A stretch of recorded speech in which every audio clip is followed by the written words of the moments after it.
Let's imagine we have a picture that has some red in it that we want to change to some other color. So it's not just a matter of changing the tint of red. We want to change anything that we think is red or close to it to some totally different color. I've got some code on screen already that will do that for us.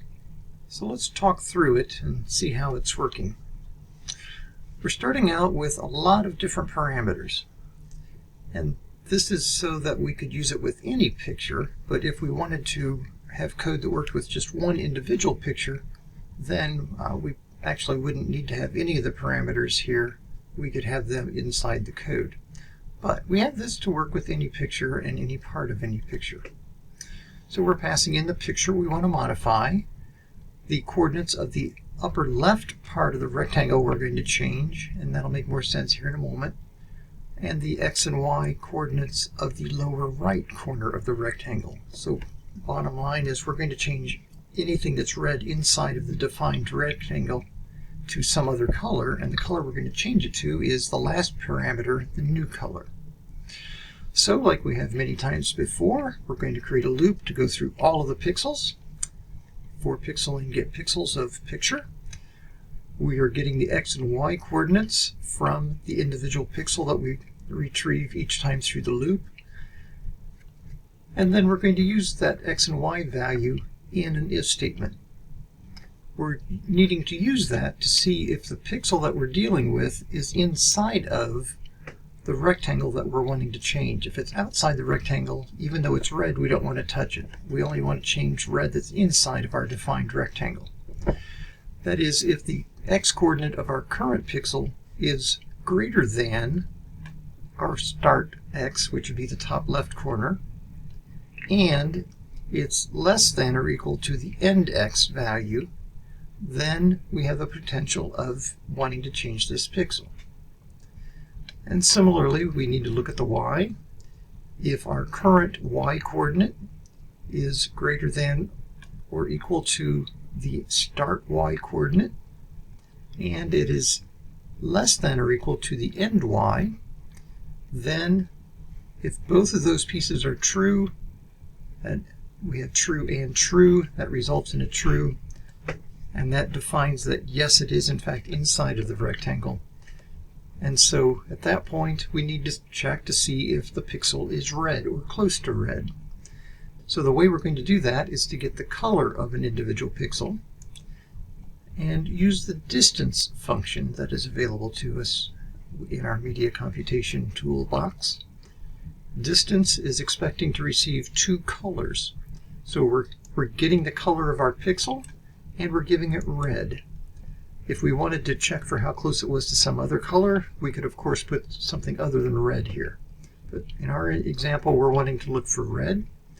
So we give it red, we give it the color of our pixel, and it's going to give us back a number. The smaller the number, the closer to red it is. If we get back 0, it's exactly red. Farther away, it's some shade of red. And very large numbers would indicate that it's not anyways close to red. So we're saying if the distance between true red and our pixel color is less than 165, then we're going to change the color of the pixel to the new color, being whatever value we give it as input. The 165 was just determined through some experimentation. Your particular picture that you might use this code on, you might need to change that slightly, but it's going to be in the neighborhood. So let's see how this works. I'm going to load our code. And the first thing we need to do is establish a picture, because we have to give this function input of a picture.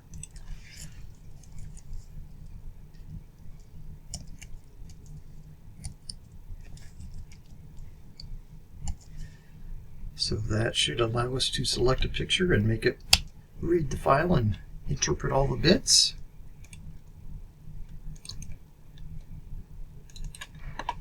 Let's choose this samurai armor picture. So let's look at it before we make any changes. And I'm going to, rather than use show, I'm going to use explore. because I would like to be able to identify some X and Y coordinates for a rectangle that I want to change within. That opened off screen. Let me bring it in. And I'm going to use the zoom feature here as well to go at 200%, make it twice as big. So let's imagine that we only want to change the red on this middle part, the red in the upper torso of the armor. We want to leave the red on the helmet, and we want to leave the red on the bottom of the armor. But we do want to change all of the red up in this area. So what we're going to do is identify a rectangle that would encompass all of this. So we need to find an X and Y coordinate in the top left here, and we need one in the bottom right. So let's start typing here, and I'm going to change the size of Thani so that we can see both of them here at the same time.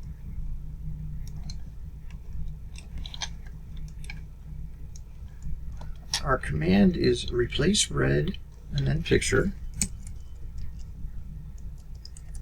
And I've called my variable here in the command window pick, so I'm just going to type pick, comma, and then the next two things it needs is the start X and start Y. It's the coordinates of our upper left corner of our rectangle. So I'm going to say it looks like about there is close. I think that's above everything and to the left of everything. And so the X and Y coordinates are 14, 151.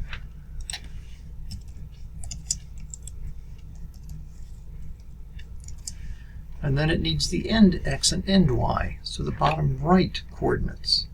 And if I click over here in the picture, again, I think that looks like it's to the right of everything and under everything. We have 184, 291. And then the last thing we need to give it is a new color. And that's going to be what we're going to replace the red with. So let's just say green to have an arbitrary choice here. That's the last thing we need, so I'm closing the parentheses. Pressing enter. It's done its job. Let's explore it again and see what it looks like.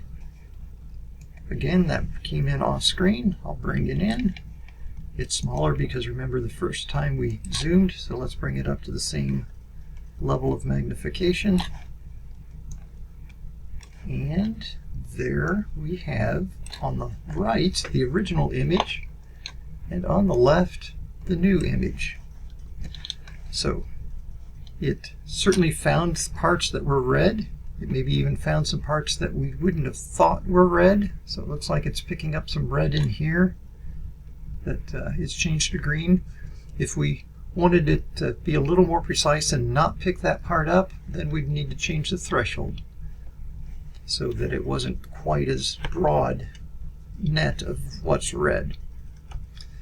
But I think you've got the idea.